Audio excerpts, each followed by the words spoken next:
Grandma's hands clapped in church on Sunday morning. Grandma's hands played the tambourine so well. Grandma's hands used to issue out a warning. Well, she said, baby, don't you run so fast. Might fall on a piece of glass. Probably snakes there in that grass. Grandma's hands. Grandma's hands soothe the local unwed mother.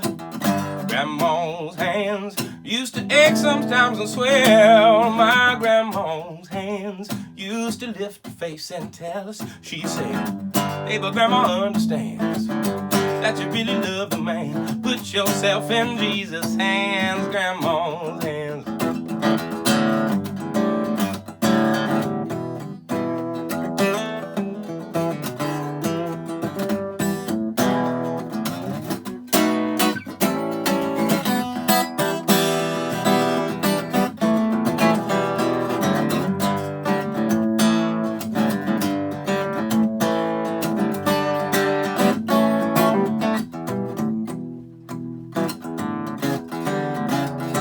Grandma's hands used to hand me a piece of candy.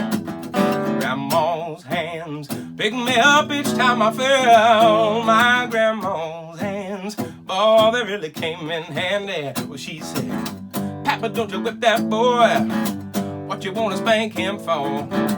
He didn't drop a apple core, but I don't have grandma anymore. When I get to heaven, I will look for grandma's hands.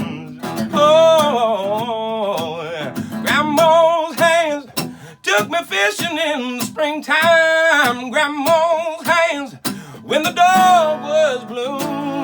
My grandma's hands, boy, they really came in handy. She'd say, baby, grandma understands how you really love a man. Put yourself in Jesus' hands. Grandma's hands. Grandma's hands. Grandma's hands.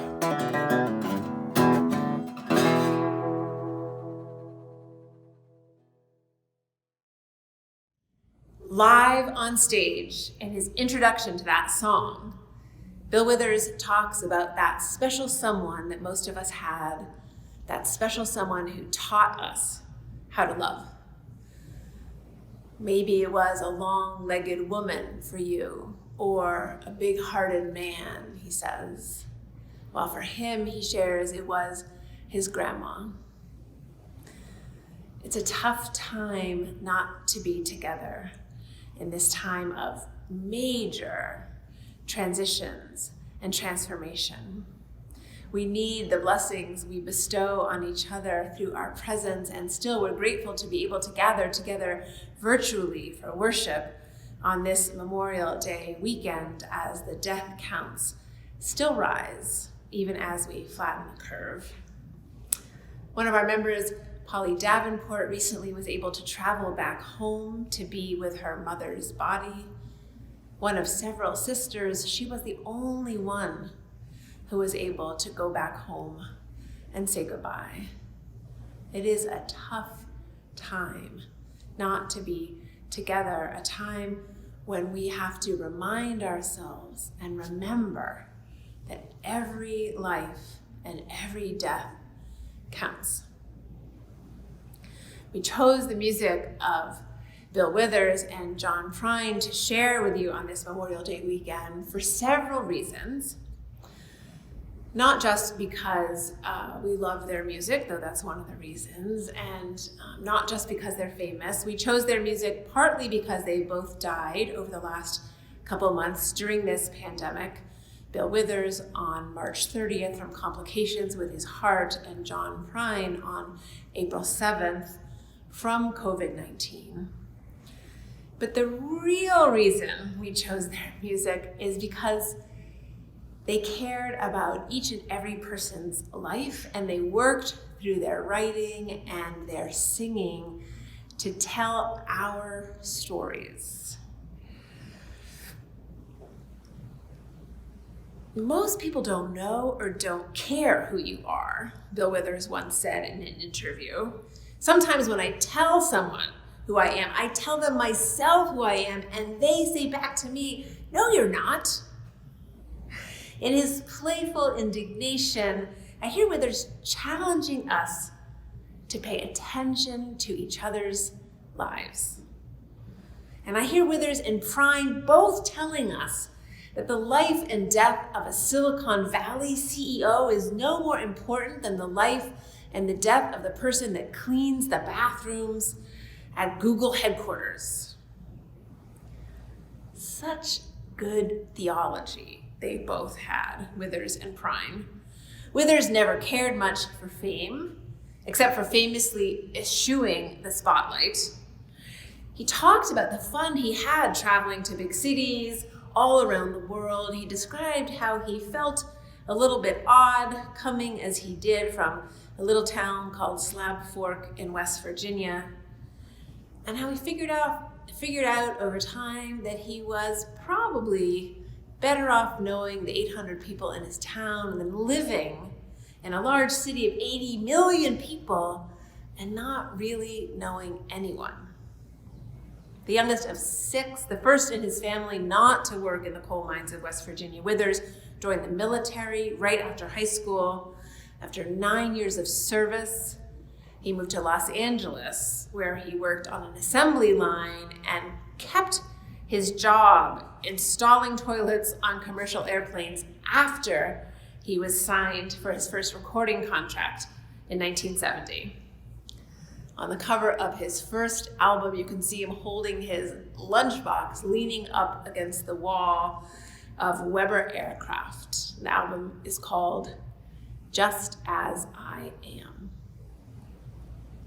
He called his own life an odd odyssey and said that his real life was when he was just a working guy.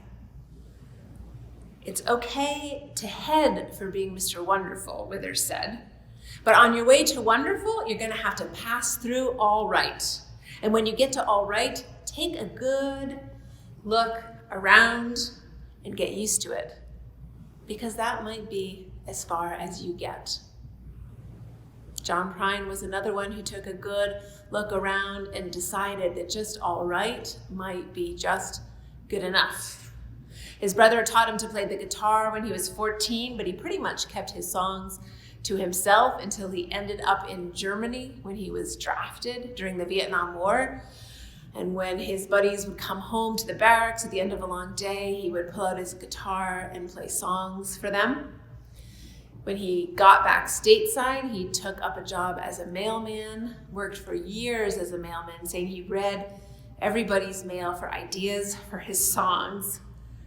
He was always more concerned about telling stories about humanity's pain than in landing a pop hit. Prine is known for chronicling the struggles and stories of everyday working people, and with changing the face of modern American roots music.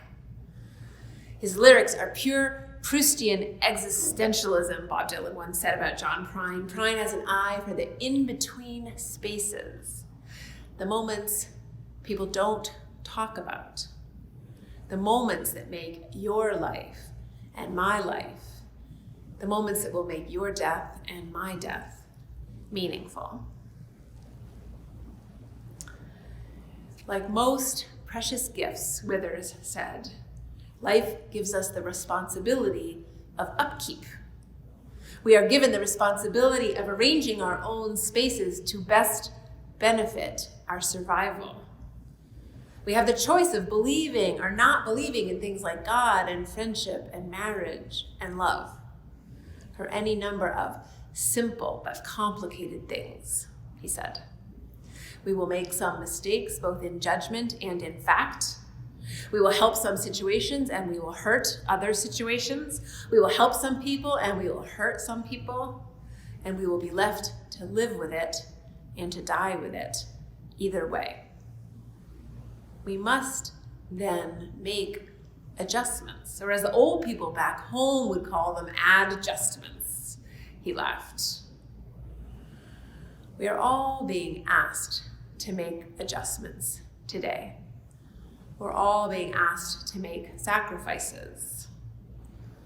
Moving forward, as you decide day by day what to do and what not to do, please keep in mind that no life matters more and no death matters more. No life or death matters more or less than any other life or death.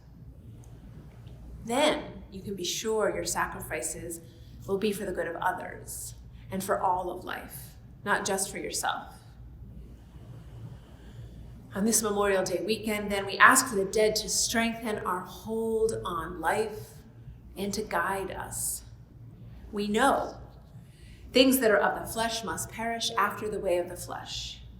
That's the great and ancient truth which the wise and good long ago discovered and have passed down to us.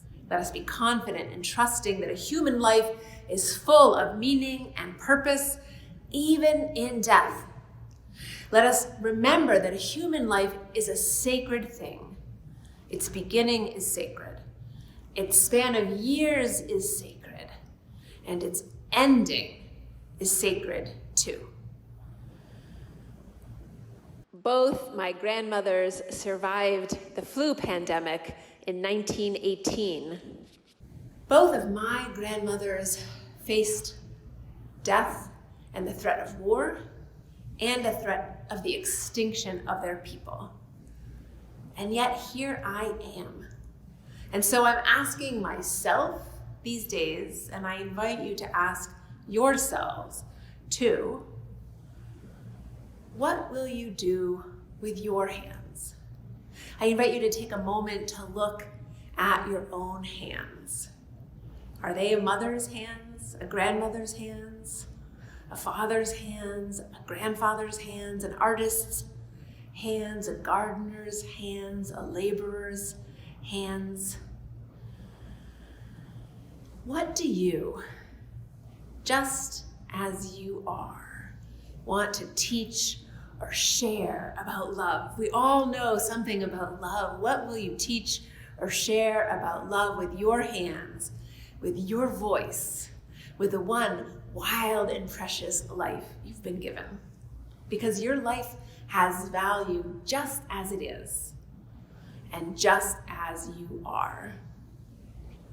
I know a woman named Deanna Tyrrell, and she has a lot to teach us about love. And she will now introduce this morning's offering. Thank you, Deanna.